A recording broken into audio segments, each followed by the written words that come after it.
গুপ্তিপাড়া বাদাগাছি এলাকায় 23শে নভেম্বর 2024 সকালে মাকে প্রসাদ দিয়ে বাড়ি থেকে বেরিয়ে যায় মাত্র 4 বছরের শিশু স্বর্ণাভ সাহা। কিন্তু এরপর থেকেই সে নিখোঁজ। পরিবারের অভিযোগের ভিত্তিতে বলাগড় থানার আইসি এবং হুগলি রুরাল পুলিশ সুপারের নেতৃত্বে বড়সড় তল্লাশি অভিযান শুরু হয়। ড্রোন ক্যামেরার সাহায্যে পুরো এলাকা জুড়ে অনুসন্ধান চালানো হয়। স্থানীয় ডোবা এবং পুকুরেও তল্লাশি করা হয়, কিন্তু আশার বিপরীতে 24শে নভেম্বর ভোর 5টায় শিশুটির মৃতদেহ উদ্ধার হয় বাড়ির বাথরুম থেকে।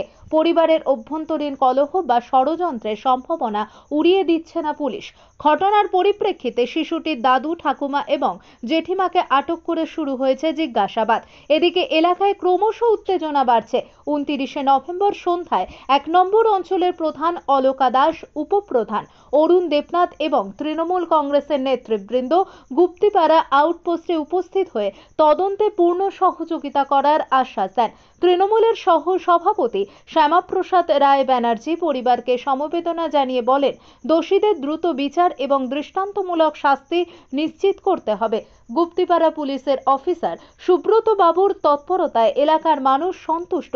ড্রোন ব্যবহার এবং ফরেনসিক টিমের পরস্পর দুদিনের তদন্তে প্রমাণ সংগ্রহের কাজ জোরদার হয়েছে।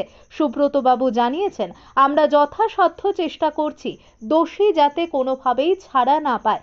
এলাকাবাসীর দাবি, এই ঘটনা কেবল শিশুটির পরিবারের নয়, বরং সমাজের নৈতিক অবক্ষয়ের প্রতিফলন। দ্রুত এবং নিরপেক্ষ তদন্তের মাধ্যমে ন্যায় বিচার প্রতিষ্ঠা হবে, এটাই তাদের একমাত্র আশা। নদিয়া থেকে জগন্নাথ মণ্ডলের রিপোর্ট।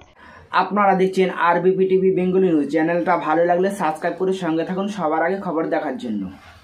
যারা আমার চ্যানেলটা দেখছেন তাদের অসংখ্য ধন্যবাদ আমার চ্যানেলের পক্ষ থেকে। আমরা জানেন উত্তর বাদাগাছি গ্রামে, আমাদের এই উত্তরপাড়া 1 নম্বর গ্রাম পঞ্চায়েতের এলাকা, স্বর্ণাভ সাহা, বয়স 5 বছর। তা গত শনিবার ওর খুঁজে পাওয়া যাচ্ছিল। পরবর্তীকালে তারপরের দিন দেহ উদ্ধার হয় এবং দেহ উদ্ধারের পর তার দাদু, ঠাকুমা এবং জেঠিমাকে পুলিশ গ্রেপ্তার করে নিয়ে যায়।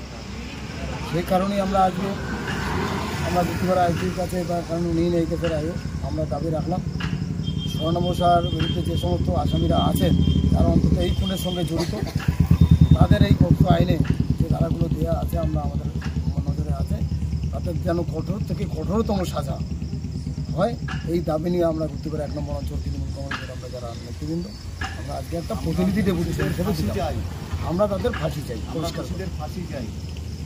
প্রশাসন থেকে আপনাদের কি জানানো হলো? প্রশাসন থেকে বলেছে আমরা যত রকম তদন্ত প্রয়োজন এবং আমরা শেষ পর্যায়ে নিয়ে এসেছি। আশা করি আপনাদের যে দাবির সঙ্গে আমরা যা তদন্ত করছি সেই জায়গায় আমরা পৌঁছে দিতে পারব, এই আশ্বাস আমাদের।